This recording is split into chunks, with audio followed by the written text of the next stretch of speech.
எல்லோருக்கும் எல்லோருக்கும் இயேசுவின் நாமத்திலே வாழ்த்துக்களை தெரிவித்துக் கொள்கிறேன். ஆண்டவர் நம்முடைய ஒவ்வொரு பாரமான ஜெபங்களையும் ஆண்டவர் நிச்சயமாக கேட்டு பதில் கொடுப்பார் என்பதை நம்ம நிச்சயித்திருப்போம். விசேஷமாக உங்களுடைய ஜெபங்கள் ஹஜ் பயணத்தின் போது வருகிற ஒவ்வொரு ஆத்துமாக்கள் அவங்க அவங்க ஒரு வழிபாட்டிற்கு வந்தாலும் ஆண்டவரை தெரிந்து கொண்டு போகணும் என்கிற ஜெபத்தை, எவ்வளவு அற்புதமான ஒரு ஜெபம்! அந்த ஜெபத்தை ஆண்டவர் நிச்சயமாக கேட்பார். தீவிரவாத காரியங்கள் எல்லாம் நிறுத்தப்பட்டு சத்தியம் சொல்லுவதற்கு ஏதுவாக பாதைகள் அமைக்கப்படணும் என்பது ஆண்டவருக்கு பிரியமான ஒரு ஜெபம். அந்த ஜெபத்தையும் ஆண்டவர் நிச்சயமாக கேட்பார் என்பதை நான் முழு நிச்சயமாக நம்பியிருக்கிறேன். இந்த நாளினுடைய ஒரு சிறு தியானத்திற்குள்ளாக நம்ம கடந்து வருவோம். 1 சாமுவேல் 16ஆம் அதிகாரத்துக்கு வரணும். 1 சாமுவேல் 16ஆம் அதிகாரம். 1 சாமுவேல் 16ஆம் அதிகாரத்துக்கு வந்துட்டோம்னு சொன்னா, இங்க நமக்கு ஒரு சம்பவம் ஒன்று அங்க சொல்லப்பட்டிருக்கு. எப்படி சாமுவேல் தாவீதை தெரிந்து கொள்கிறார் என்பதுதான் இங்க சொல்லப்படுகின்ற விஷயம். சாமுவேல் எப்படி தாவீதை தெரிந்து கொள்கிறார், தாவீதை அவர் தெரிந்து கொள்கிற பொழுது என்னென்ன காரியங்கள் எல்லாம் தாவீதிட்ட இருந்துச்சு அப்படின்றதான் இந்த அதிகாரம் முன்வைக்கிறது. ஒரு 4 மிக முக்கியமான காரியங்களை தாவீதிட்ட இருந்ததாக என்னுடைய கண்கள் பார்க்கிறது. நீங்களும் ஆராய்ந்து பார்க்கும் பொழுது இன்னும் மேல கூட உங்களுக்கு அது தெரிய வரும். பாருங்க, 1 சாமுவேல் 16ஆம் அதிகாரத்துக்கு நம்ம வருவோம். ஜெபத்தோடு நம்ம படிக்கலாமா? 1 சாமுவேல் 16. பரிசுத்தம் உள்ள தகப்பனே, தேவரீர் இந்த ஆயத்த ஜெப வேளையில தகப்பன் நீர்தாமே ஆண்டவரே ஜெபங்களை எல்லாம் கேட்டு வருகிறீர். உமக்கு ஏற்ற நேரத்துல ஏற்ற விதத்துல நீர்தாமே பதில் தரப்போகிறீர். அதற்காக நாங்கள் நம்பி காத்திருக்கிறோம் தகப்பனே. தேவரீர் இப்பொழுதும் நாங்கள் இந்த வேலையை முடிக்கின்ற நேரத்துல கர்த்தர் நீர்தாமே ஆண்டவரே எங்களோடு பேசுவீராக. நாங்கள் என்ன செய்யணும் என்பதை சொல்லி தருவீராக. இயேசுவின் வழியாய் ஜெபிக்கிறேன் பிதாவே, ஆமென். 1 சாமுவேல் 16ஆம் அதிகாரம் முதல் வசனத்தை நான் வாசிக்கிறேன். 1 சாமுவேல் 16 வசனம் 1. கர்த்தர் சாமுவேலை நோக்கி, இஸ்ரவேலின் மேல் ராஜாவா இராதபடி நான் புறக்கணித்து தள்ளின சவுலுக்காக நீ எந்த மட்டும் துக்கித்துக் கொண்டிருப்பாய்? நீ உன் கொம்பை தைலத்தால் நிரப்பிக் கொண்டு வா. பெத்லெகேமனாகிய ஈசாயினிடத்தில் உன்னை அனுப்புவேன். அவன் குமாரரில் ஒருவனை நான் ராஜாவாக தெரிந்து கொண்டேன் என்றார். எவ்வளவு நாள்பா நீ சவுலுக்காக அழுதுட்டு இருப்ப? நான் அடுத்தது இன்னொரு பிளான் போடுறேன். நானு அந்த பிளான் என்றனா, ஈசாயின் குடும்பத்துல ஒரு குமாரனை நான் தெரிந்து கொள்கிறேன். இந்த வசனத்துல பாருங்க, யாருக்காக அழ வேண்டாம்? கடந்த கால ராஜாவுக்காக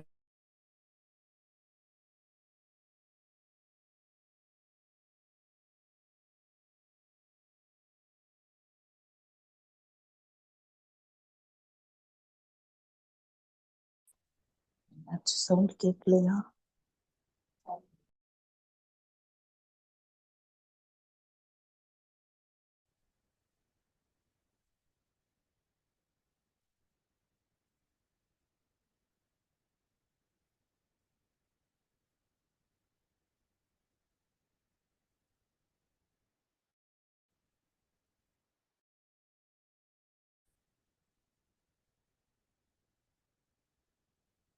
சவுண்ட் கேக்குதுங்களா?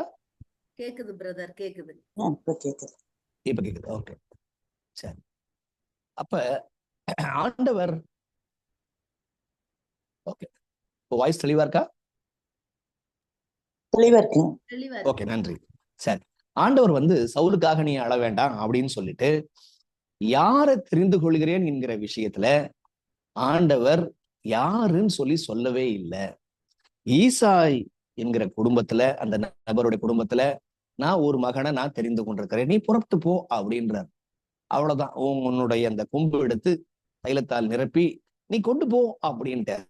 உடனே இவரும் கிளம்பி போயிட்டார். பாருங்களேன், எத்தனை பேர் அந்த குடும்பத்துல இருக்கிறாங்க அதெல்லாம் ஆண்டவர் சொல்லல. அந்த குடும்பத்துல எத்தனாவது நபரை நான் தெரிந்து கொள்ள போகிறேன் என்பதை சொல்லல. ஒரு அறகுறையான விஷயம், ஒரு போதுமான விஷயத்த ஆண்டவர் சொல்றாரு, நீ புறப்பட்டு போ அப்படின்றாரு. உடனே தீர்க்கதரிசியும் புறப்பட்டு போயிட்டாங்க. இதுதாங்க ஆண்டவருக்கும் அவர் பிள்ளைகளுக்கும் பேசுகின்ற விதம். ஆண்டவர் எப்பெல்லாம் பேசுறாரோ முழுமையாக பேசுவது இல்லை.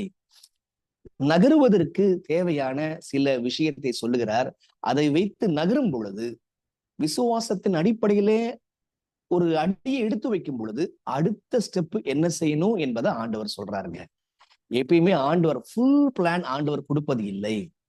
அது எப்படி நீதிமானினுடைய வெளிச்சம் எப்படி சூரிய பிரகாசம் போல அப்படி கொஞ்சம் கொஞ்சம் கொஞ்சமா சூரிய பிரகாசம் இன்க்ரீஸ் ஆகுதோ, அது போல ஆண்டவர் உங்களுக்கும் எனக்கும் கொடுக்க வல்லவராக இருக்கிறார். அப்ப நீ புறப்பட்டு போ, இன்னொரு ஆளை நான் சூஸ் பண்றேன், இன்ன குடும்பம் அப்படின்ட்டு. உடனே சாமுவேல் என்ன செஞ்சாரு பாருங்க, வசனம் 2. அதற்கு சாமுவேல், நான் எப்படி போவேன்? சவுல் இதை கேள்விப்பட்டால் என்னை கொன்று போடுவானே என்றான். அப்பொழுது கர்த்தர், நீ ஒரு காளையை கையோடே கொண்டு போய் கர்த்தருக்கு பலியிட வந்தேன் என்று சொல்லி அவனுடைய பயத்தையும் சொல்றாப்புல, அதுக்கான தீர்வையும் ஆண்டவர் சொல்லிடுறார். நல்லா கவனிங்க, வசனம் 3. இப்ப பாருங்க, சாமுவேல் புறப்பட்டு போறாரு. யார அபிஷேகம் பண்ணணும்னு சொல்லிட்டு சொல்லப்படல. ஈசாயின் குடும்பத்துல எத்தனை பேர் இருக்கிறாங்க என்பதும் சொல்லப்படல. வசனம் 3ல எப்பொழுது தேவன் பேசுவார் என்கிற விஷயம் தெரிய வருது. வசனம் 3 பாருங்க, ஈசாயை பலி விருந்துக்கு அழைப்பாயாக, அப்பொழுது நீ செய்ய வேண்டியதை நான் உனக்கு அறிவிப்பேன், நான் உனக்கு சொல்லுகிறவனை எனக்காக அபிஷேகம் பண்ணுவாயாக என்றார். அவன் ஆண்டவர் சொல்ற ஒரு பேச்சை கேட்டு அவன் முன்னெடுத்து வந்துட்டாப்ல. விசுவாசத்தின் அடிப்படையில ஒரு ஸ்டெப் எடுத்து வச்சுட்டாப்ல.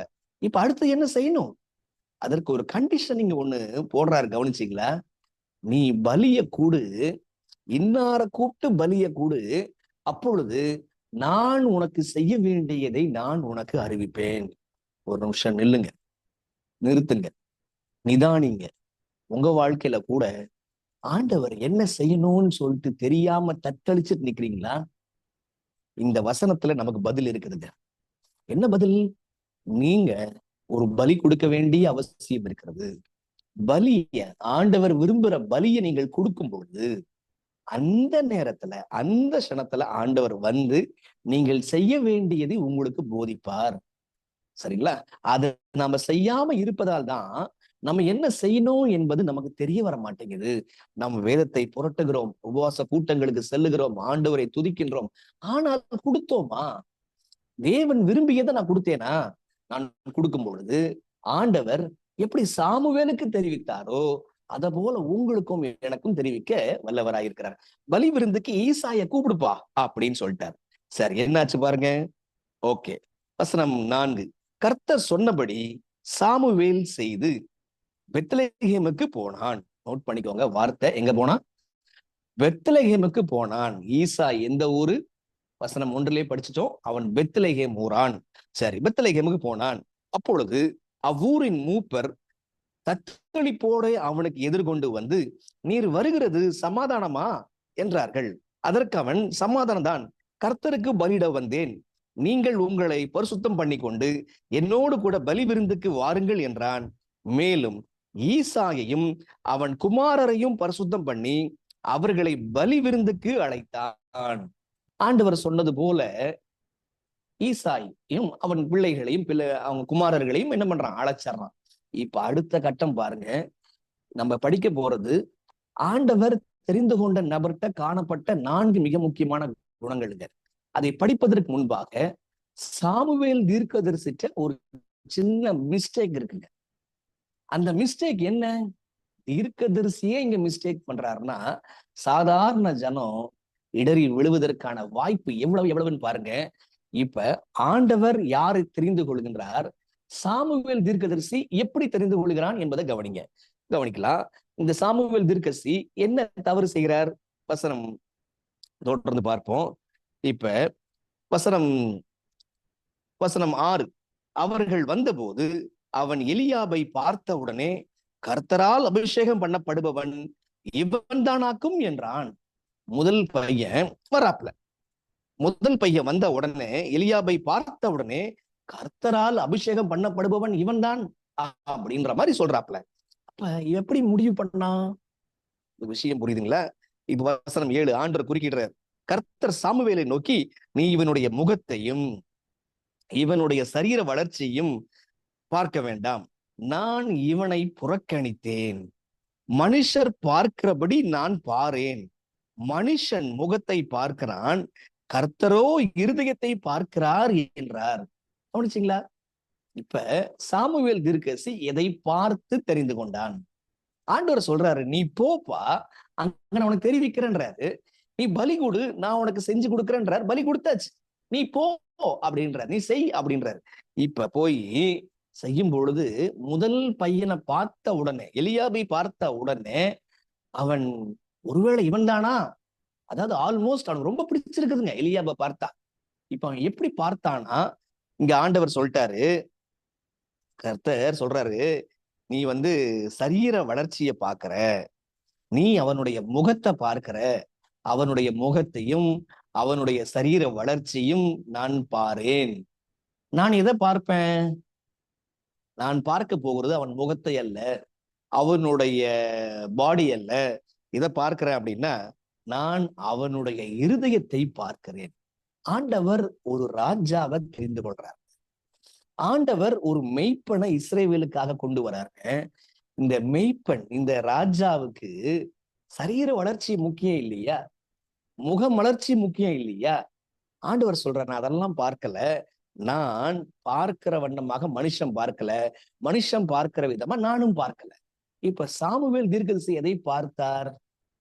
ஒரு மெய்ப்பனை, ஒரு தலைவனை தெரிந்து கொள்ளும் பொழுது சாமுவேல் தீர்க்கதரிசி முகத்தையும் சரீர வளர்ச்சியும் பார்த்தார்.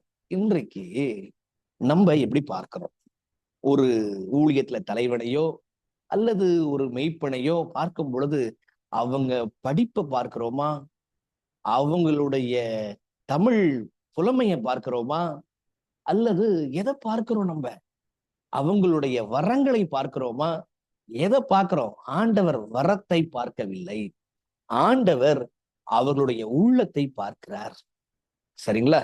எத்தனை ஃபாலோயர்ஸ் என்று ஆண்டவர் பார்ப்பதில்லை, ஆண்டவர் அவங்களுடைய உள்ளத்தை பார்க்கிறார். அப்ப இந்த இடத்துல சாமுவேல் தீர்க்கதரிசி தவறு செய்திருக்கிறான் என்பதை நீங்க புரிஞ்சுக்கணும். சரி, இப்ப அடுத்த கட்டத்துக்கு வருவோம். நம்ம இப்ப சாமுவேல் தீர்க்கதரிசி திருந்திட்டானா, இந்த தப்பை புரிஞ்சுக்கிட்டானா அப்படின்னு பார்த்தோம்னா, இன்னும் அதே ஒரு தப்பை லேசா ரிப்பீட் பண்றது போல் அங்க காட்சி வருகிறது. வசனம் 8 பார்க்கலாம் பாருங்க. அப்பொழுது ஈசாய் அபிடதாபை அழைத்து அவனை சாமுவேலுக்கு முன்பாக கடந்து போக பண்ணினான். அவன், இவனையும் கர்த்தர் தெரிந்து கொள்ளவில்லை என்றான். சிமிலரா, முகம் நல்லா இருக்கு, உடம்பு நல்லா இருக்கு, சோ சிமிலர். வசனம் 9, ஈசாய் சம்மாவையும் கடந்து போக பண்ணினான். அவன், இவனையும் கர்த்தர் தெரிந்து கொள்ளவில்லை என்றான். இப்படி ஈசாய் தன் குமாரரில் 7 பேரை சாமுவேலுக்கு முன்பாக கடந்து போக பண்ணினான். பின்பு சாமுவேல் ஈசாயை பார்த்து, கர்த்தர் இவர்களில் ஒருவனையும் தெரிந்து கொள்ளவில்லை என்று சொல்லி 7 பேரையும் ரிஜெக்ட் பண்றாங்க. உன் பிள்ளைகள், நல்லா கவனிக்கணும், உன் பிள்ளைகள் இவ்வளவுதானா என்று ஈசாயை கேட்டான். உங்களுக்கு புரியுதா? உங்களுக்கு உன் பிள்ளைகள் இவ்வளவுதானா கேட்டான். உடனே பதில் வருது.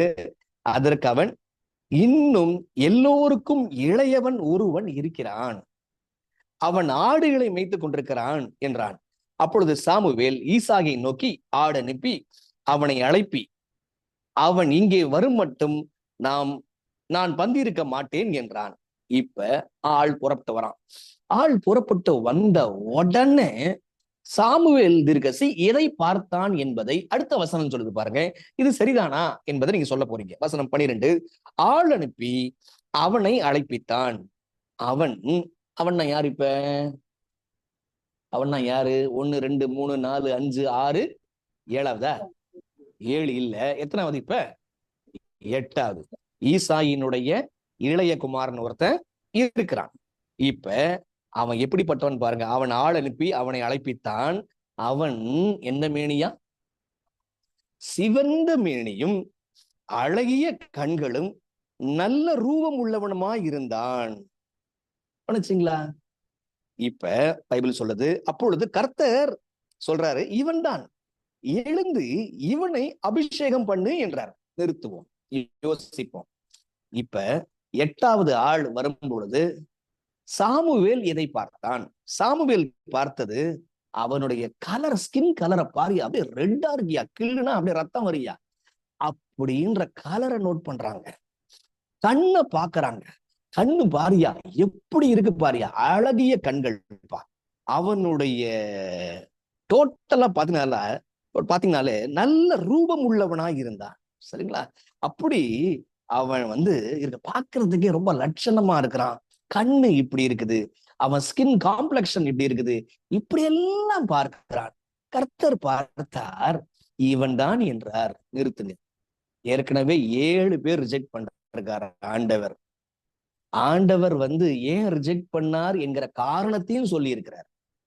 இப்ப ஒரு கேள்வி உங்கள்கிட்ட, கர்த்தர் அவனுடைய அழகிய கண்களை பார்த்து தெரிந்து கொண்டாரா? சிவந்த மேனியை பார்த்து தெரிந்து கொண்டாரா?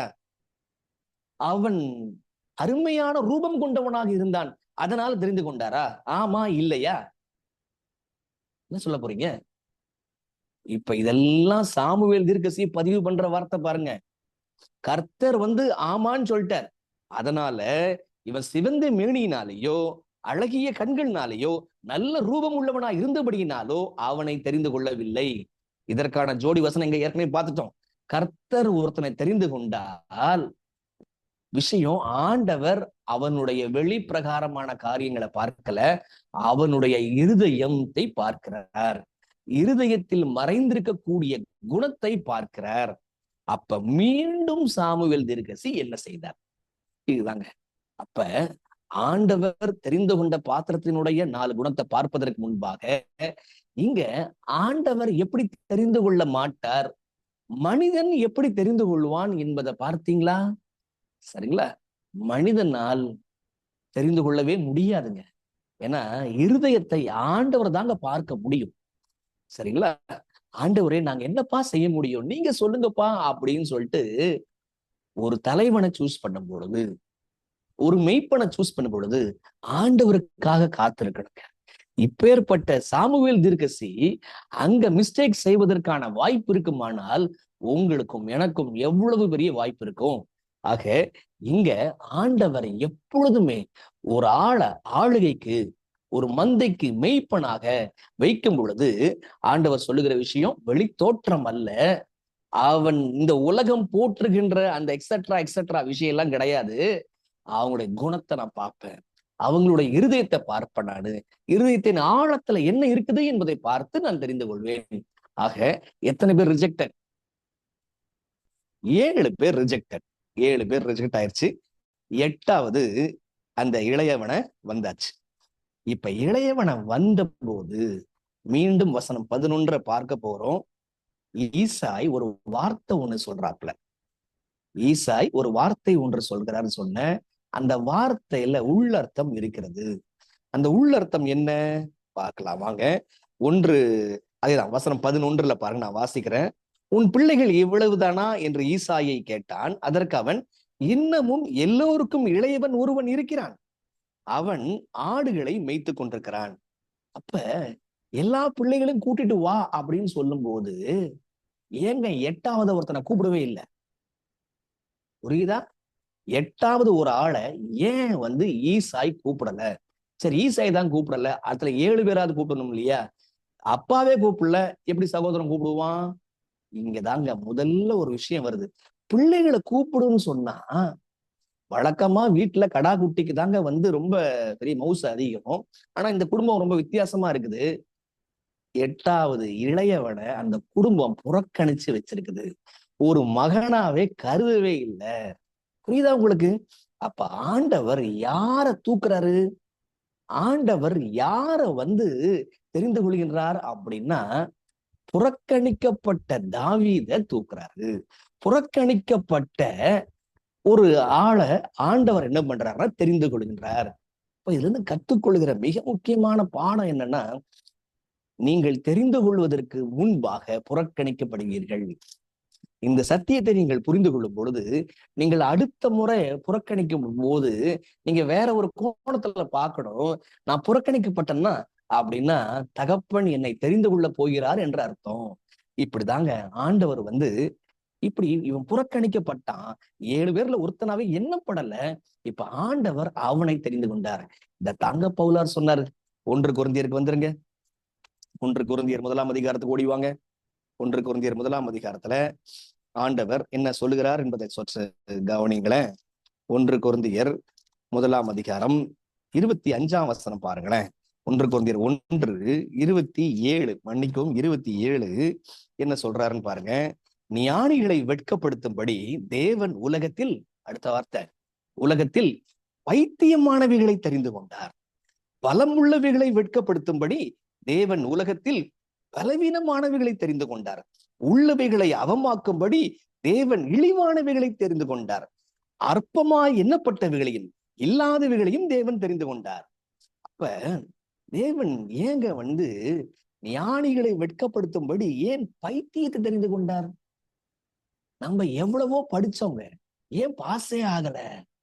கணக்கே வரல, இங்கிலீஷே வரல, சயின்ஸே வரல, நல்லா படிக்கணும்னு பார்த்தோம், ஒண்ணுலயும் ஏன் உருப்படல? ஆண்டவர் எல்லா கதவையும் அடைத்து பைத்தியமாக மாற்றி இந்த பைத்தியத்தை தெரிந்து கொள்கின்றார். புரியுதா? பைத்தியங்களை தெரிந்து கொண்டிருக்கிறார். உள்ளவைகளை அவமாக்கும்படி தேவன், ஆண்டவர் பலவீனமானவைகளை தெரிந்து கொள்றார். ரொம்ப உடல்ல பலமே இல்லை, அப்ப போய் என்ன செய்யறாருன்னா, ஆண்டவர் ஊழியத்துக்கு வாப்பா அப்படின்னு சொல்லி கூப்பிடுறாரு. ஆண்டவரே பலமா இருந்த போதெல்லாம் கூப்பிடல, பலவீனமா இருக்கும் பொழுது எனக்கு ஒரு தரிசனம் கொடுத்து இதை போய் செய்யுங்கன்னு சொன்னா எப்படி? இப்பதான் பண்ணி செய்யணும். ஏன் செய்யறாரு? 29 பாருங்க. மாம்சமான எவனும் தேவனுக்கு முன்பாக பெருமை பாராட்டாதபடிக்கு அப்படி செய்தார். அப்ப இந்த காரியம் தேவனாலே ஆகும். இது மனுஷனுடைய கண்களுக்கு ஆச்சரியமா இருக்கிறது. எப்படிப்பா? ரொம்ப ரொம்ப இந்த சிஸ்டர் ரொம்ப வீக்குப்பா, ஆனா இந்த சிஸ்டர் எப்படிப்பா இவங்க இப்படி நடத்துறாங்க சபைய? இவங்க எப்படிப்பா அப்படின்னு சொல்லிட்டு, இவர் எப்படிப்பா தமிழே வராதேப்பா, இவர் எப்படிப்பா பிரசங்கம் பண்றாரு? எப்பா இவர் பாட்டே பாட மாட்டாரேப்பா, எப்படிப்பா இவரு? இவர்களாலே அல்ல, அவர்களாலேயும் அல்ல, அது கர்த்தராலே ஆயிற்று. புரியுதா உங்களுக்கு? நீங்கள் ஒடுக்கப்பட்டு, நீங்கள் துரத்தப்பட்டு, நீங்கள் புறக்கணிக்கப்படும் பொழுது கர்த்தர் உங்களை தெரிந்து கொள்ள போகிறார் என்று அர்த்தம். தாவீது ஒதுக்கப்பட்டான், புறக்கணிக்கப்பட்டான், அவன் எண்ணப்படாமற் போனான். ஆனால் அவனை ஆண்டவர் தேடி போனாருங்க. யோசிச்சு பாருங்க, அன்னைக்கு ராஜா இருக்கிறாரு, ராஜாக்கு ஈக்குவலா சாமுவேல் தீர்க்கதரிசி இருக்கிறார். அது எப்படி அப்படின்னா, இன்னைக்கு முதல்வர் இருக்கிறாரு, கவர்னர் இருக்கிறார். கவர்னர் பார்த்துதான் முதல்வர் சீட்ல உட்கார வைக்க முடியும். இப்ப கவர்னர் ஒரு நபரை கூப்பிட்டு விட்டாங்கன்னா எப்படி இருக்கும்? தாவீது அவன் எங்கேயோ ஒரு இடத்துல கிடக்குறான், காட்டுக்குள்ள கிடக்குறான். ஏய், கவர்னர் கூப்பிடுறாரியா, வாயா. சாமுவேல் தீர்க்கதரிசி கூப்பிடுறாரியா, வாயான்னா, ஏய் சாமுவேல் தீர்க்கதரிசியா? அவரா? அவர் என்னையா கூப்பிட்டாரு? என் பேரையா உச்சரிச்சாரு? உன் பேரதையா கூப்பிட்டாரு? நீ தானே இளையவன், வா. எப்படி இருக்கும் அந்த அழைப்பு? அவன் புறக்கணிக்கப்பட்டான், அவன் ஒதுக்கப்பட்டான், அவன் தூக்கி வீசப்பட்டான். ஆண்டவர் அவனை தெரிந்து கொண்டார். ஆக நீங்கள் புறக்கணிக்கப்பட்டால் தெரிந்து கொள்ளப்படுவீர்கள் என்று அர்த்தம். 2வது வசனம் 11லயே ஆண்டவர் ஏன் அவனை தெரிந்து கொண்டார் என்பதற்கான ஒரு அழகான குணம் ஒன்று இருக்கிறது பாருங்க. இது யாருக்கு பொருந்துமோ பொருந்தாதோ, ஊழியக்காரர்களுக்கு, உங்களுக்கும் எனக்கும் நிரம்ப பொருந்தும். ஆண்டவர் யார ராஜாவா மாத்துறார், யார தலைவனாக உயர்த்துகிறார், யாருக்கு பதவி உயர்வை கொடுக்கின்றார், யார கொண்டு மெய்ப்பனாக வைக்கிறார் அப்படின்னா, வசனம் 11, 1 சாமுவேல் 16 அதிகாரம் 11க்கு மீண்டும் வந்துருங்க. உன் பிள்ளைகள் இவ்வளவுதானா என்று ஈசாயை கேட்டான். அதற்கு அவன், இன்னமும் எல்லோருக்கும் இளையவன் ஒருவன் இருக்கிறான். அவன், அடுத்த வார்த்தை, அவன் என்னவா? அவன் ஆடுகளை மேய்த்து கொண்டிருக்கிறான். சரிங்களா? அப்ப இங்க ஒரு அழகான இன்னொரு குணாதிசயம் வருது பாருங்க. அவன் ஆடு மேய்க்கிறவன். சரி, ஏதோ ஆடு மேய்க்கிறவன் அப்படின்னு நானும் கடந்து போயிட்டேங்க. இப்ப அப்படியே தொடர்ந்து நீங்க 19ஆம் வசனத்துக்கு வந்தீங்கன்னா, எப்பெல்லாம் தாவீதை குறித்து பேசப்படுதோ, எப்பெல்லாம் இந்த இளையவனை குறித்து பேசப்படுதோ, எப்பெல்லாம் ஈசாயினுடைய கடைசி பையனை குறித்து சொல்லப்படுதோ, அவனோடு கூட ஒரு குணம் ஒன்று சேர்ந்தே வருகிறது. அந்த குணம் என்ன? வசனம் 19. அப்பொழுது சவுல் ஈசாயினிடத்தில் ஆட்களை அனுப்பி, ஆட்டு மந்தையில் இருக்கிற உன் குமாரனாகிய தாவீதை என்னிடத்தில் அனுப்பு என்று சொல்ல சொன்னான். என்னவா? தாவீது என்ன செய்து கொண்டிருக்கிறானா? பைபிள் சொல்லுது, ஈசாயினிடத்தில் ஆட்களை அனுப்பி எங்க இருக்கிறானா தாவீது? பைபிள் சொல்லுது ஆட்டு மந்தையில இருக்கிறான்.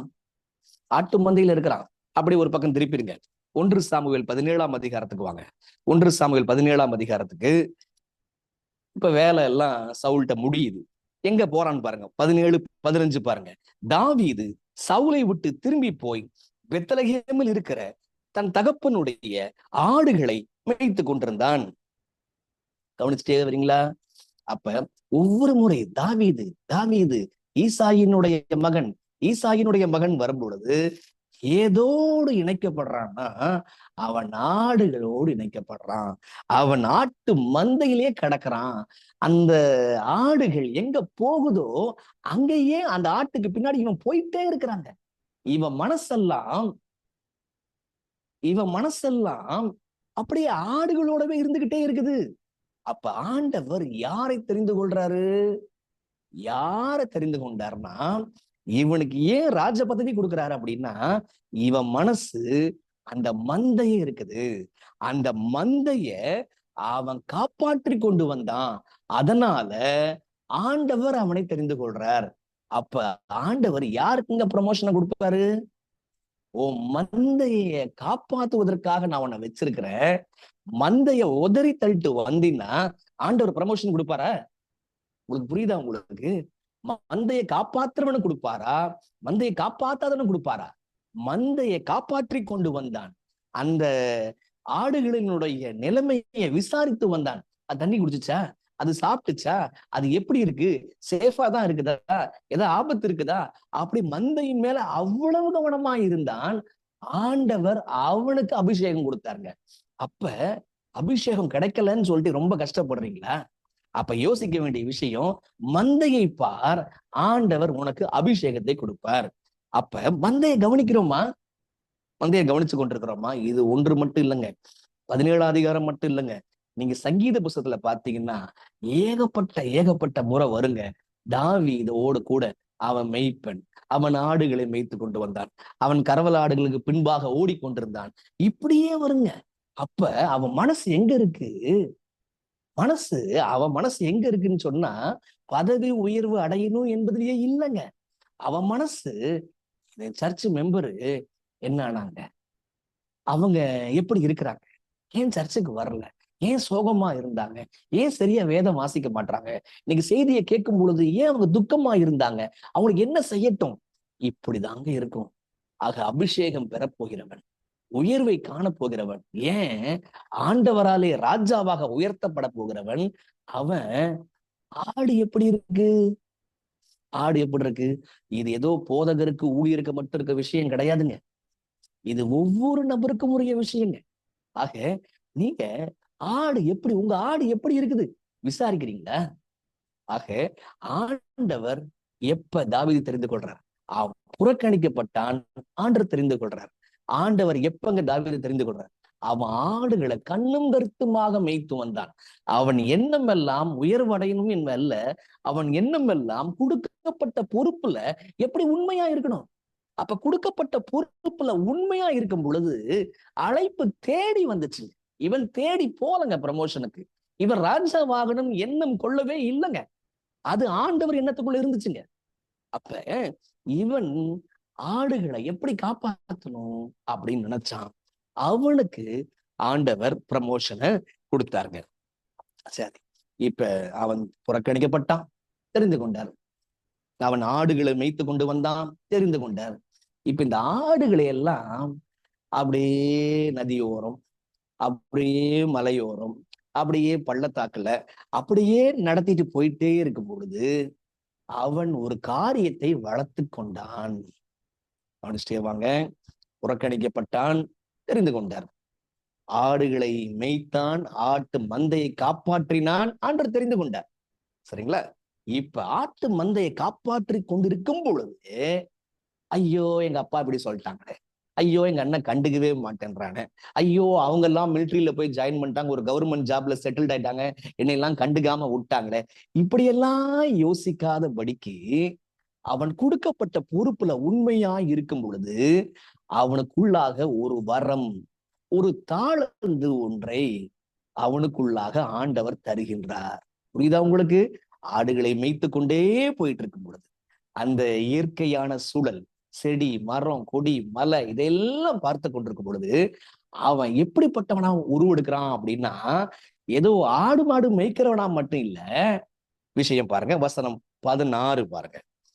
வசனம் 16. சுரமண்டலம் வாசிக்கிறதில் தேறினவனை தேடும்படி எங்கள் ஆண்டவனாகிய நீர் உமக்கு முன்பாக நிற்கிற உம்முடைய ஆண்டவருக்கு கட்டளையிடும். என்னவா? சுரமண்டலங்களை வாசிக்கிற தேறின ஒரு மனுஷனை கொண்டு வரும். அப்பொழுது தேவனால் விடப்பட்ட பொல்லாத ஆவி உம்மேல் இறங்குகையில் அவன் தன் கையினால் அதை வாசித்தால் உமக்கு சௌக்கியம் உண்டாகும் என்றார்கள். அப்ப சுரமண்டலங்களை வாசிக்கக்கூடிய ஒரு ஆளை தேடி பார்க்கிறாங்க ஐயா. இப்ப தேடி பார்க்கும் பொழுது யார கொண்டு வராங்க அவன்? அதான் வசனம் 18 பாருங்க. வசனம் 17. சவுல் தன் ஊழியக்காரரை பார்த்து, நன்றாய் வாசிக்கத்தக்க ஒருவனை தேடி என்னிடத்தில் கொண்டு வாருங்கள் என்றான். அப்பொழுது அந்த வேலைக்காரில் ஒருவன் பிரதியுத்தரமாக, இதோ பெத்லகேமனாகிய, எப்படி ஆட்டு மந்த அப்படின்னு வார்த்தை வந்துகிட்டே இருக்குமோ, இந்த வார்த்தை பெத்லகேம் பெத்லகேம் பெத்லகேம் என்ற வார்த்தை வந்துகிட்டே இருக்குங்க. சோ என்ன சொல்ல வருது? வெயிட் பண்ணுங்க, பார்த்துருவோம். பெத்லகேமனாகிய ஈசாயின் குமாரன் ஒருவனை கண்டிருக்கிறேன். அவன் வாசிப்பதில் தேறினவன், அவன் பராக்கிரமசாலி, அவன் யுத்த வீரன், காரிய சமர்த்தன், சௌந்தரியம் உள்ளவன்.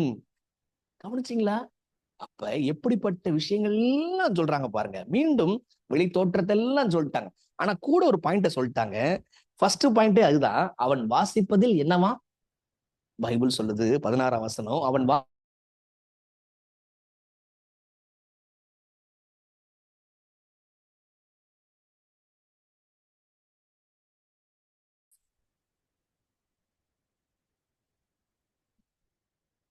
என் வாய்ஸ் கேக்குதா? இப்ப கேக்குது பிரதர். கேக்குது. ஓகே. சரி, அவன் வாசிப்பதில் தெரிந்தவன், ரொம்ப கில்லாடியாக அவன் இருந்து கொண்டிருக்கிறான். அப்ப இங்கதாங்க ஆண்டவர் அவனை புறக்கணித்தார். குடும்பம் அவனை புறக்கணித்தது, ஆண்டவர் அவனை தெரிந்து கொண்டார். இப்ப அவன் ஆடுகளை அப்பா அம்மா மேய்க்கிறது தள்ளி விட்டாங்க. அதை கண்ணும் கருத்துமாக பார்த்தான். ஆண்டவர் அவனுக்கு உரிய ஒரு விஷயத்தை தருகிறாரு. அவனுக்கு இசைக்கருவிகளை வாசிப்பதுல வல்லவனா மாறுறான். வெறும் இசைக்கருவிகளை மட்டும் அல்ல, அவன் பாட்டும் பாடுறாங்க. அப்பா, எவ்வளவு சங்கீதங்கள்! கவனிச்சிங்களா? 150 அதிகாரங்கள். நான் எல்லாமே தாவீதுனே வச்சுக்கிறேன், எல்லாம் தாவீது கிடையாது சொல்றேன். அப்ப எவ்வளவோ புஸ்தகங்கள், எவ்வளவோ அதிகாரங்கள் இருக்கு. பாட்டு, திரும்பியும் பாட்டு, பாட்டு வழியா உபதேசம், பாட்டு வழியா தீர்க்கசனம், பாட்டு வழியா அன்பு, எல்லாத்தையும் பாட்டு வழியா வாசிச்சு முடிச்சிட்டாங்க. அப்ப ஆண்டவர் உங்களை புறக்கணிக்க அனுமதிக்கப்படும் பொழுது, உங்களை கொண்டு போய் உங்களுக்கு பிடிக்காத ஏதோ ஒரு வேலையை போட்டிருக்கும் பொழுது, அங்க நீங்க கொடுக்கப்பட்ட காரியத்தை உண்மையா செய்வீங்கன்னு சொன்னா, இவனுக்குள்ள அந்த வாசிக்கிற, இவனுக்குள்ள அந்த பாட்டு பாடுற வரத்தை ஆண்டவர் கொடுத்தது போல உங்களுக்கும் கொடுப்பார். உங்களுக்கு புரியுதா? நீங்க அதை கல்டிவேட் பண்றீங்களா? நீங்க அதை யோசிக்கிறீங்களா?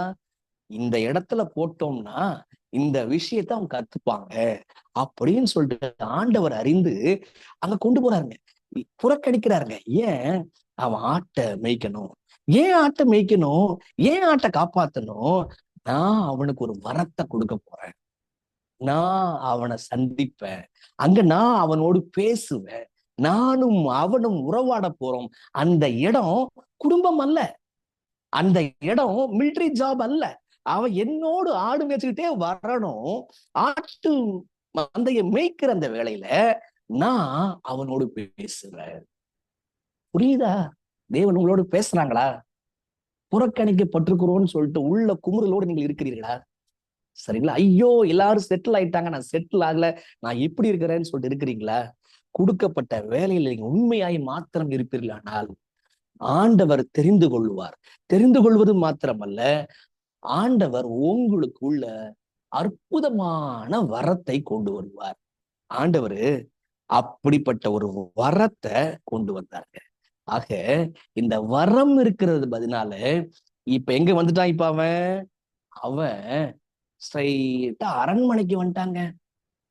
தேடினாங்கல்ல, சவுலுக்கு உதவி செய்யணும், சவுலுக்கு தேவை, அரண்மனைக்கு தேவை, ஒரு ஆள் தேவை, சுரமண்டலங்களை வாசிக்கிறதுக்கு யாரையும் உண்டா? தேடி பார்த்தோன்னா தேறினவன் ஒருவன் இருக்கிறான். அவன் பராக்கிரமசாலி, அவன் யுத்த வீரன், அவன் சூப்பரா வாசிப்பான். இப்ப ஆடு மேய்க்கிறவனுக்கு எங்க வேலை? கொயர் மாஸ்டரு அரண்மனையில யாருக்கு முன்பாக? ராஜாவுக்கு முன்பாக. இப்ப இந்த ஆடு மாடு மேய்க்கிறவன், இந்த கடா குட்டி, இவரு சுரமண்டலத்தை எடுத்துக்கிட்டு ஃப்ளூட்டை எடுத்துக்கிட்டு ஆள் போயிருச்சு. போயிட்டு ராஜாவுக்கு முன்பாக சுரமண்டலத்தை வாசிக்கிட்டே இருக்கிறான். இவன் நினைக்கிறான் சுரமண்டலத்தை வாசிப்பதற்காக ஆண்டு அனுமதிச்சுக்கிறான். இல்ல ராஜா, இல்ல, சுரமண்டலத்தை வாசிப்பதற்காக இல்ல, அரண்மனையில நடக்கக்கூடிய விஷயத்தை ஆண்டவர் இன்ட்ரடியூஸ் பண்றாரு. எப்படி மந்திரிமார்கள் வர்றாங்க, எப்படி கலந்து பேசுறாங்க, நாட்டினுடைய நடப்புகளை எப்படி தீர்மானம் எடுக்கிறாங்க, பொருளாதாரத்தை எப்படி சரி செய்யறாங்க, பிரச்சனைகளை எப்படி சரி பார்க்கறாங்க, என்ன நடக்குது, நீ ராஜாவா மாற போற என்பதற்கு ஆண்டவர் முன்னோட்டமாக ஸ்டேஜ் செட் பண்றாருங்க. எப்படி ஸ்டேஜ் செட் பண்றாரு? இவன் எப்படி ஸ்டேஜுக்குள்ள வந்தான் அப்படின்னா அந்த வரம் தாங்க. அந்த வரம் எப்படி கிடைத்தது? ஆடுகளை மேய்ச்சாங்க. ஆடு எப்படி மேய்ச்சான்? புறக்கணிக்கப்பட்டாங்க. புரியுதா? நீங்கள் புறக்கணிக்கப்பட்டால் ஆண்டவர் ஒரு ரொம்ப ஒரு ஏளனமான ஒரு பொறுப்பை கொடுப்பார். அந்த பொறுப்பை கண்ணும் கருத்துமாக செய்தால் நீங்க உங்களுக்குள்ள ஆண்டவர் ஒரு வரத்தை கொடுக்கிறார். அந்த வரத்தை சரியா நீங்கள் பயன்படுத்தும் பொழுது, அந்த திறமைகளை தெளிவாக நீங்கள் பயன்படுத்தும் பொழுது அரண்மனையில கொண்டு போய் வைக்கிறாங்க. அவன் புறக்கணிக்கப்பட்டான், ஆண்டவர் தெரிந்து கொண்டார். அவன் கொடுக்கப்பட்ட வேலை ஆடுகளை மேய்த்தான், அவன் ஆண்டவர் தெரிந்து கொண்டார். அவனுக்குரிய வரத்தை வளர்த்து கொண்டான். சரிங்களா? அந்த அவன் சும்மா உட்காந்துட்டு அங்க அந்த அந்த ஆத்தோரம், அந்த மலையோரம் உட்காந்துக்கிட்டு ஐயோன்னு சொல்லிட்டு அழுவுல, செல்போன் எடுத்துக்கிட்டு உட்காந்துட்டு அப்படியே ஷார்ட்ஸ் பார்த்துட்டு உட்காந்துட்டு இருக்குல்ல, அந்த நேரத்துல வசனங்களை தியானித்தான், இறைவனை பற்றி யோசிச்சான். இப்ப அது யோசிச்சதுனால பாட்டா மாறுச்சு, அப்படி மெட்டா வந்துச்சு, அப்படியே விஷயம் வந்துருச்சுங்க, வரம் பிறந்தது. அப்ப நீங்க எப்படி நீங்கள் ஒதுக்கப்பட்டிருக்கும் பொழுது, நீங்கள் உங்களுக்கு கொடுக்கப்பட்டிருக்கிற பொறுப்புல உண்மையா இருக்கும் பொழுது நீங்கள் தேவனை தியானம் பண்றீங்களா? நீங்கள் தேவனை தியானம் பண்ணீங்கன்னா ஆண்டவர் உங்களுக்குள்ளாக வரங்களை கொடுப்பார். அதுதான் நடந்துச்சு. சரி, 4வது விஷயம் பார்த்து முடிப்போமா? ஆக புறக்கணிக்கப்பட்டான், தெரிந்து கொண்டார். கொடுக்கப்பட்ட வேலை ஆடுகளை கச்சிதமாக காப்பாற்றினான், தெரிந்து கொண்டார். இப்ப ஆடுகளை மேய்த்து கொண்டிருக்கும் பொழுது தியானம் பண்ணினான், தேவனை குறித்து யோசித்தான், ஆண்டவனுக்குள்ள வரங்களை கொடுத்தார். அந்த வரம் கொண்டு போய் எங்க சேர்த்து விட்டுருச்சு அப்படின்னா அரண்மனையில கொண்டு போய் விட்டுருச்சு. இப்ப அரண்மனையில போய் என்ன செய்தான்? வாங்க மீண்டும் வசனம் 16 கொஞ்சம் வாசிக்கல. வசனம் 16 நான் மீண்டும் வாசிக்கிறேன். ஒரு விஷயம் இருப்பாரு. வசனம் 16, சுரமண்டலங்களை வாசிக்கிறதில் தேறின ஒருவனை தேடும்படிக்கு எங்கள் ஆண்டவனாகிய நீர் உமக்கு முன்பாக நிற்கிற உமது அடியாருக்கு கட்டளையிடும். அப்பொழுது தேவனால் விடப்பட்ட பொல்லாத ஆவி உம்மேல் இறங்குகையில் அவன் தன் கையினால் அதை வாசித்ததால் உமக்கு சௌக்கியம் உண்டாகும் என்றார்கள். ஏன் அரண்மனைக்கு போறான்? சவுலை விட்டு ஆவியானவர் வெளியே போயிட்டாருங்க. இப்ப பொல்லாத ஆவி அவனை ரொம்ப ட்ரபுள் பண்ணுது. சரிங்களா? தேவன் அனுமதிக்கிறார், பொல்லாத ஆவி அவனை ரொம்ப ட்ரபுள் பண்ணுது. இப்ப பொல்லாத ஆவியை யார் ஓட்டணும்? பொல்லாத ஆவி யார் ஓட்டணும்னு சொன்னா இவன் தான் ஓட்டணுங்க. அதுதான் வசனம் நமக்கு சொல்லப்படுது பாருங்க. வசனம் 21 பாருங்க. அப்படியே தாவீது சவுலிடத்தில் வந்து அவனுக்கு முன்பாக நின்றான். அவன் இவனை மிகவும் சிநேகித்தான். அவனுக்கு இவன் ஆயுததாரியானான். சரிங்களா? ஆர்மர் பேரர். ஏ அப்பா, அவனுடைய ஆயுதங்களை சுமக்கக்கூடியவனா கைவன் மாறினான். ஏதோ சுரமண்டலத்தை மட்டும் வாசிக்கலங்க, இவன் என்ன பண்றான்? வாசிக்கிறான். இப்ப வசனம் 23, அப்படியே தேவனால் விடப்பட்ட ஆவி சவுலை பிடிக்கும் போது தாவீது சுரமண்டலத்தை எடுத்து தன் கையினால் வாசிப்பான், அதனாலே பொல்லாத ஆவி அவனை விட்டு நீங்க சவுல் ஆறுதல் அடைந்து சொஸ்தமாவான். ஆண்டவர் இவனை தெரிந்து கொள்வதற்கு இன்னொரு ஒரு விஷயம் இருக்குதுங்க. அவன் புறக்கணிக்கப்பட்டான், அவன் ஆடுகளை மேய்த்தான், அவன் வரன்களை உருவாக்கி கொண்டான், வளர்த்து கொண்டான். இப்ப 23 பாத்தீங்கன்னா, இவன் ராஜாவா மாறணும்னா இந்த வரத்தை யாருக்கு பயன்படுத்தணுமா? கேள்வி புரியுதா? இந்த வரத்தை யாருக்கு பயன்படுத்தணும்? சுரமண்டலங்களை யார்கிட்ட வாசிக்கணும்? ஃப்ளூட் யார்கிட்ட வாசிக்கணும்? கிட்டார் எங்க போடணும்? கீபோர்டை எங்க போடணும்? எங்க போடணும்னா எவன்கிட்ட இருந்து ஆவி போச்சோ ஆண்டவர் அவனுக்கு உதவி செய்ய அனுப்புகிறார். அவனுக்கு உதவி செய்ய போக இவன் அரண்மனையின் நிகழ்வுகளையும் மற்ற எல்லா விஷயத்தையும் அவன் கற்றுக்கொள்கிறான். அப்ப ஆண்டவர் இவனை ஸ்ட்ரைட்டா ராஜா வாக்குல இப்ப ராஜாவுக்கு பிஏவா மாத்துறான், ராஜாவுக்கு அசிஸ்டண்டா ஆண்டவர் மாத்துறாரு. அப்ப அங்க அசிஸ்டண்டா இருக்கும் பொழுது, அவனுக்கு உதவி செய்யும் பொழுது, அவன் தவறு செஞ்சு பரிசுத்த ஆவி விரட்டி அடிச்சிட்டான், பொல்லாத ஆவி அவனை ட்ரபிள் பண்ணுது. இப்ப அவன் திருந்தணும், அவனுக்குள்ள ஆவியானவர் பிரவேசிக்கணும், அவன் மனம் திரும்பி வாழணும் என்பதற்கு இவன் பிரயாசம் படும் பொழுது அவன் மாறணும். மனம் திரும்பினா அவன் மாறிடுவான். அவன் மாறுறானோ மாறலையோ, யார் ராஜாவா மாறுறான்? ஆக ஆண்டவர் யாருங்க தெரிந்து கொள்றாரு? ஆண்டவர் புறக்கணிக்கப்படுறவங்களை தெரிந்து கொள்றார். ஆண்டவர் ஆடுகள் மேல கவனம் வைப்பவர்களை தெரிந்து கொள்றார். ஆண்டவர் ப்ரமோஷனை விரும்புற மக்களை தெரிந்து கொள்றது இல்லைங்க. ஆண்டவர் அவங்க ரொம்ப துக்கமான வேலையில கூட தியானம் பண்ணி வரங்களை பெற்றுக்கொள்பவர்களை தெரிந்து கொள்றாருங்க. ஆண்டவர் யாரை தெரிந்து கொள்றாரு? சீனியர் போதகர்களோடு இருக்கிறதுக்கு தெரிந்து கொள்றாரு. அப்ப சீனியரோட ஜூனியரை சேர்த்து விடுறாரு. புரியுதா? அப்ப அந்த சீனியரோட ஜூனியர் இருக்கணும் அப்படின்னு சொல்லிட்டு ஆண்டவர் பாக்குறாரு. அப்படி இருக்கும் பொழுது அதுதாங்க பெரிய ஆசீர்வாதம். எப்படி எலியாவோடு இருந்தான், எப்படி சீஷர்கள் இயேசுவோடு இருந்தாங்க. இயேசுவானவர் சொன்னாரு, அவர் ஊழியத்துக்கு அழைக்கும் பொழுது, நீங்க என்னோடு இருங்க, நீங்க அதுக்கப்புறம் சத்தியம் சொல்லலாம், நீங்க அதுக்கப்புறம் அற்புதங்களை செய்யலாம், முதல்ல நீங்க என்னோடு கூட இருக்கணும்பா, நான் என்ன செய்யறேன்றத முதல்ல வாட்ச் பண்ணுங்களேன். எலிசாவுக்கு சின்ன வேலை படிச்சோம் நம்ம. எலிசாவுக்கு சின்ன வேலை, அவன் எஜமான் கையை நீட்டும் பொழுதெல்லாம் தண்ணி ஊத்துனுங்க, அவ்வளவுதாங்க. அந்த எஜமான் எத்தனை முறை சாப்பிட போறான், எத்தனை முறை தண்ணி ஊத்துறது? 2 முறை 3 முறை, அவ்வளவுதான். அதுக்காகவா அவன் எவ்வளவு பெரிய லேண்ட்லார்டு அந்த வேலையை விட்டு வந்தான். ஆனா அந்த வேலைய அவன் உண்மை உத்தமா செய்யும் பொழுது அவனுக்கு பெரிய வேலையை கொடுத்தாங்க. இங்க நீங்களும் நானும் சீனியரோடு இருக்கிறோமா? இன்னொரு போடும், நீங்களும் நானும் ஆவி இல்லாத மக்களுக்காக அவங்கள்ட்ட தான் ஆவி போச்சே, அவ்வளவுதான் முடிஞ்சு போச்சு அப்படின்னு சொல்லிட்டு விட்டுட்டு நம்ம விலகிடுறோமா? நம்ம அவர்களுக்காக மன்றாடி அவர்களுக்காக மனம் திரும்புவதற்கான காரியங்களை செய்யும் பொழுது ஆண்டவர் நம்மை ராஜாவாக மாற்றுகின்றார், நம்மை ஆண்டவர் தெரிந்து கொள்கின்றார். ஆக 4 விஷயங்கள்ல புறக்கணிக்கப்பட்டான், தெரிந்து கொண்டார். அவன் ஆடுகளை ரொம்ப கவனமா இருந்தான், அவன் அரண்மனைக்கே வர விரும்பல, தெரிந்து கொண்டார். அவன் சுகமான நேரத்திலாம் கூட தேவனோடு பேசிக் கொண்டிருந்தான், பேசும் பொழுது வரன்களை பொழிந்தார். சரிங்களா? இப்ப வரங்களை வச்சுக்கிட்டு எவன்கிட்ட ஆவி இல்லையோ அவன்கிட்ட ஊழியம் செய்வதற்கு ஆண்டவர் அனுப்பினார், செய்தான். அதனால எவ்வளவு கஷ்டப்பட்டாங்க, அவனுக்கும் இவனுக்கும் எவ்வளவு கஷ்டங்க. ஆனா அவனை வெறுக்கவே இல்லை. அதனால ஆண்டவர் அவனை ராஜாவாக மாற்றினார். ஆக புரியுதா? நீங்க ஏன் புறக்கணிக்கப்படுறீங்க? ஆண்டவர் தெரிந்து கொள்ளப்படுவதற்காக தான் புறக்கணிக்கப்படுறீங்க. நீங்க உங்களுடைய மந்தையை ரொம்ப நேசிக்கிறீங்களா? உங்களுக்கு ப்ரமோஷன் வரப்போகுதுன்னு அர்த்தம். நீங்க வரன்களை, தேவன் ஏதோ வரங்களை உங்களுக்கு கொடுக்க விரும்புகிறார், அந்த வரங்களை வளர்த்துக்கிறீங்களா இல்ல அப்படியே இருக்கிறீங்களா? கொடுக்கப்பட்டிருக்க வரங்களை வைத்து ஆவி இல்லாத மக்களுக்கு, ஆவி இல்லாத ஜனங்களுக்கு நீங்கள் போய் ஊழியங்களை பார்க்கிறீர்களா? ஊழியங்களை பார்க்கும் பொழுது அவர்கள் எட்டி உதைப்பாங்க, கொலை செய்வாங்க, என்ன வேணா செய்வாங்க.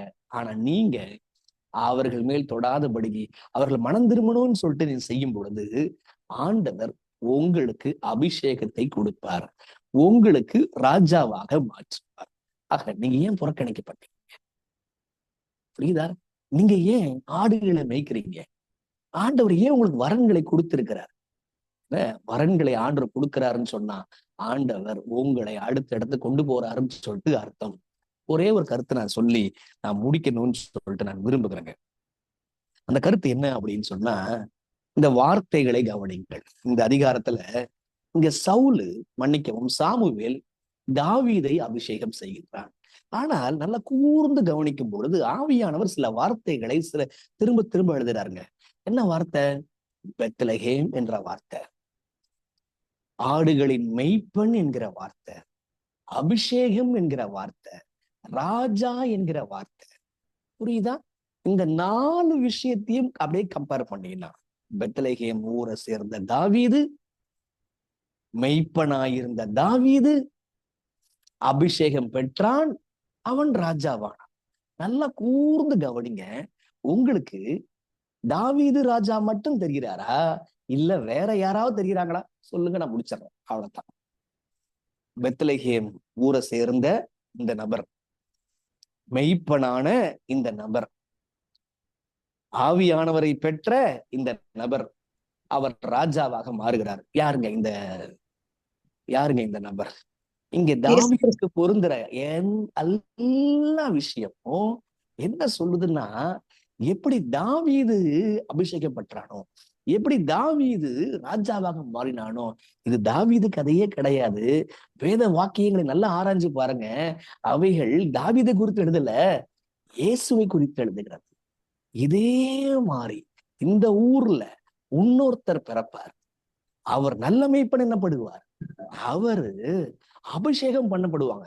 இவன் எப்படி அபிஷேகம் பெற்று வரத்தை பெற்று அவன் பிசாச விரட்டினாப்லையோ, அதே போல அவரும் பிசாச விரட்டுவார், அநேக அற்புதங்களை செய்வார். அப்ப இயேசு பெருமான் இந்த மாதிரி வருவாரு, அவர் ராஜாவாக மாறுவாரு அப்படின்ற விஷயத்த சொல்லுதுங்க. புரியுதா உங்களுக்கு? அப்ப இது ஏதோ சாமுவேல் சவுல் விஷயம் மட்டுமல்ல, இது மேசையாவை குறித்த ஒரு பாடம். கடைசி ஒரு விஷயத்த சொல்லி முடிச்சிடறாங்க. 18ஆம் வசனம் பாருங்களேன். 18ஆம் வசனம், ஆண்டவர் அவனை தெரிந்து கொண்டதுக்கு இன்னொரு மிக முக்கியமான விஷயம். அவன் புறக்கணிக்கப்பட்டிருக்கலாம், அவன் ஆடுகளை காப்பாற்றி இருக்கலாம், அவன் வரன்களை உடையவனாக இருந்திருக்கலாம், அவன் ஆவி இல்லாத சவுலுக்காக ஊழியங்களை செய்பவனாக, சவுலை காப்பாற்றுகின்ற ஆயுததாரியாக கூட இருந்திருக்கலாம். இப்ப இன்னொரு விஷயம் பாருங்க, வசனம் 18. அப்பொழுது ஆண்டவர் எப்படி தெரிந்து கொள்றாரு பாருங்களேன். அப்பொழுது அந்த வேலைக்காரரில் ஒருவன் பிரதியுத்தரமாக, இதோ பெத்லகேமனாகிய ஈசாயின் குமாரன் ஒருவனை கண்டிருக்கிறேன், அவன் வாசிப்பதில் தெரிந்தவன், அவன் பராக்கிரமசாலி, யுத்த வீரன், காரிய சமர்த்தன், சௌந்தரியம் உள்ளவன். அடுத்தது என்னன்னா விஷயம் கவனிக்க வேண்டியது, யுத்த வீரன், சௌந்தரியவான், கர்த்தர் அவனோடு கூட இருக்கிறார். உங்களுக்கு புரியுதா? கர்த்தர் அவனோடு கொடுக்கிறார்.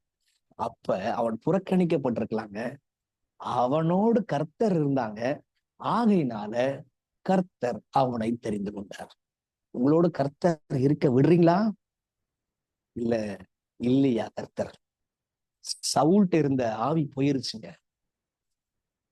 கிறிஸ்து யாரோட கூட இருந்தாங்க? தாவீதோட இருந்தாங்க.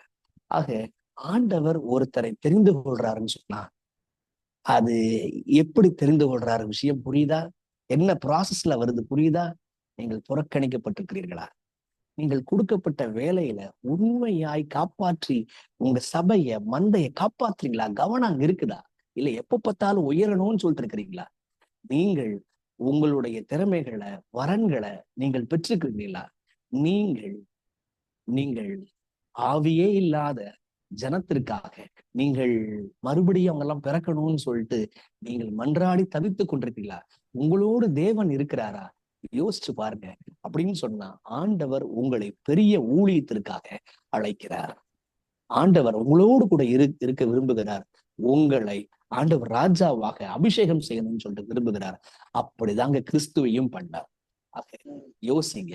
ஆண்டவர் அற்பமானவைகளை ஆண்டவர் தெரிந்து கொள்கிறார். உங்களையும் தெரிந்திருக்கலாம். நீங்க என்ன செய்யறீங்க? யோசிச்சு பாருங்க. ஆமென். Thank you pastor. கர்த்தர் நல்லவர். இந்த நாளிலும் கூட தீர்க்க தரிசனமாக தேவன் தெரிந்து கொள்ளும் தலைவன் எப்படியாக இருக்க வேண்டும் என்று சொல்லி கர்த்தர் நம்மோடு கூட இடைப்பட்டார்.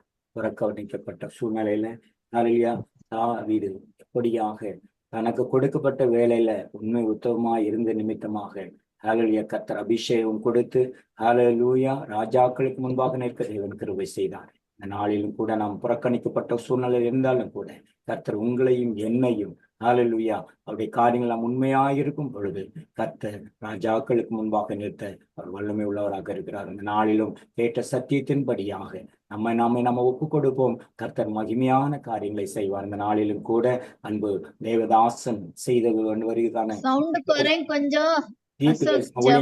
பாரத்தோடு கூட நம்ம ஜெபிக்க போகிறோம். நம்ம மத்தியில் இருக்கிற அல்பர்ட் பிரதர் இதற்காக ஜெபிக்கும்படியா நான் கேட்டுக்கொள்கிறேன். அவர் ஜெபித்து முடித்த பிறகு அதில் மத்தியில் இருக்கிற பாஸ்டர் பாபு அவர்கள் ஆசீர்வாதம் கூறுவார்கள். ஊழியங்களுக்காக நாம் ஜெபிப்போம். கடந்து வந்த தேவ பிள்ளைகளை கர்த்தர் ஆசீர்வதிக்கும்படியாக, குறைகள் மத்தியில் இருக்கிற பிள்ளைகளுடைய வாழ்க்கையில கர்த்தர் ஒரு நிறைவை கட்டளிடும்படியாக அன்பு தாசன் ஜெபிக்கும் பொழுது நம்ம எல்லாரையும் நன்றி ஜெபிப்போம். ஹல்லேலூயா. நன்றி அப்பா, நன்றியோடு துதிக்கிறோம், ஸ்தோத்திரிக்கிறோம் அப்பா. எங்களை அதிகமா நேசித்து வழிநடத்தி வருகின்ற எங்க அன்பின் பரவலோக பிதாவே, இம்மட்டுமா எங்களோடு கூட இருந்த இம்மானுப்பட்ட நிலைமையிலே நாங்கள் தள்ளப்படுகிறோம்.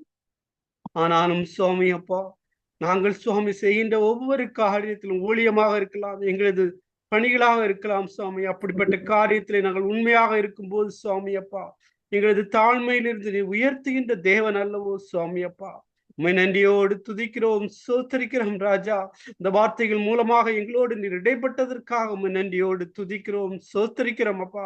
இந்த வேளையிலும் சுவாமி செய்தி கொடுத்த சுவாமி பிரதர் ஸ்டீபன் செல்வராஜ் நம்முடைய கரத்தில் கொடுத்து நாங்கள் ஜெபிக்கிறோம் அப்பா. மகனை நீர் ஆசீர்வதியும் பலப்படுத்தும் செய்கின்ற வேலையை அப்பா, ஊழியங்களை அப்பா, குடும்பங்களை ராஜா இன்னும் அதிகமாக நீ மேன்மைப்படுத்த வேண்டுமா நாங்கள் ஜெபிக்கிறோம் அப்பா. மகனுடைய தேவைகள் எல்லாவற்றையும் நீ சந்திக்க வேண்டுமா நாங்கள் ஜெபிக்கிறோம் அப்பா. மகனுடைய ஊழிய பாதையிலே சுவாமி அப்பா, மகன் சோர்வடையும் வேளையிலும் உடைய உற்சாகமான ஆவியை கொடுத்து நீர் வழிநடத்த வேண்டுமா நாங்கள் ஜெபிக்கிறோம் ராஜா. நன்றி அப்பா. வேண்டிய நல்ல சரீர சுகத்தையும் பலத்தையும் மகனுக்கு நீதாமை கட்டிட வேண்டுமா நாங்கள் ஜெபிக்கிறோம். இந்த நாளிலும் அப்பா கலந்து கொண்ட ஒவ்வொரு பிள்ளைகளையும் இன்னும் அதிகமாக நீர் ஆசீர்வதிக்க வேண்டுமா நாங்கள் ஜெபிக்கிறோம் அப்பா. எங்களை வார்த்தையால் என்னை திருப்தியாக்குனதற்காக நன்றி சுவாமி. அந்த வார்த்தைகளை எங்களை இருதயத்தில் நாங்கள் பூட்டி வைத்தது இல்லாதபடிக்கு சுவாமி, அதன்படி நடக்க நீர் கிருபை செய்ய வேண்டுமா நாங்கள் ஜெபிக்கிறோம். வேண்டுமா எங்களை ஒவ்வொருவரையும் தரை மட்டும் தாழ்த்துகிறோம் அப்பா. இந்த இடத்துல நம்முடைய நாமம் மகிமைப்பட்டதற்காக நன்றி சுவாமி அப்பா. இன்று காலிலிருந்து இம்மட்டுமாய் அப்பா நாங்கள் ஜெபத்திலே தொடர்ந்து தரித்திருக்க, வார்த்தைகளிலே பலப்பட நீர் கிருபை செய்ததற்காக நன்றி. எல்லா துதிகன மகிமை உமக்கு ஒருவருக்கே செலுத்துகிறோம். மீட்பெரும் இரட்சகருமான இயேசு கிறிஸ்து மூலம் ஜெபிக்கிறோம், இறக்கி இருந்த பரம பிதாவே, ஆமேன் ஆமேன். ஹலோ ஒரு ஜெப விண்ணப்பம் பாஸ்டர். சொல்லுங்க.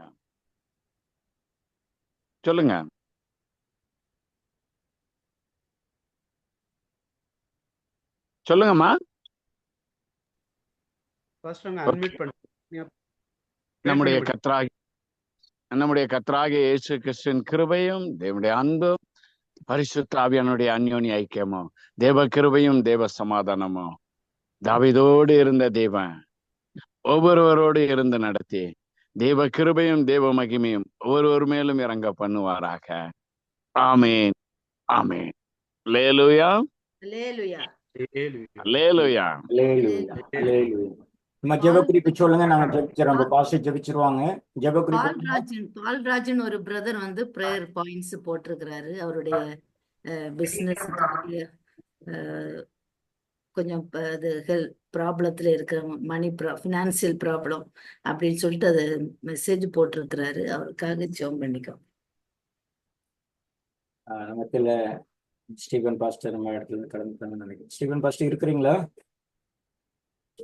இல்லன்னு நினைக்கிறேன். நம்ம எல்லாம் ஓகேண்ணா, எல்லாரும் கையை உயர்த்தி ஜெபம் பண்ணிடலாம். நம்ம எல்லாரும் அப்படியே share முடிஞ்சா பண்ணுங்க. மைக் அன்மியூட் பண்ணி எல்லாம். அப்படியே எல்லாம் ஒரு வீச தேவன் இதை ஆசீர்வதிக்கிறதுக்காக அப்படியே எல்லாருமே ஜெபிச்சிடலாமா? எல்லாருமே சகோதரர் பால்ராஜுக்காக, அவருடைய குடும்பத்திற்காக, அவருடைய நெருக்கடியில இருந்து தேவன் அவர்களை விடுதலைக்காக அப்பா ஸ்தோத்தரிக்கிறோம், ஸ்தோத்தரிக்கிறோம், ஸ்தோத்தரிக்கிறோம். நன்றி பரிசுத்தாவியான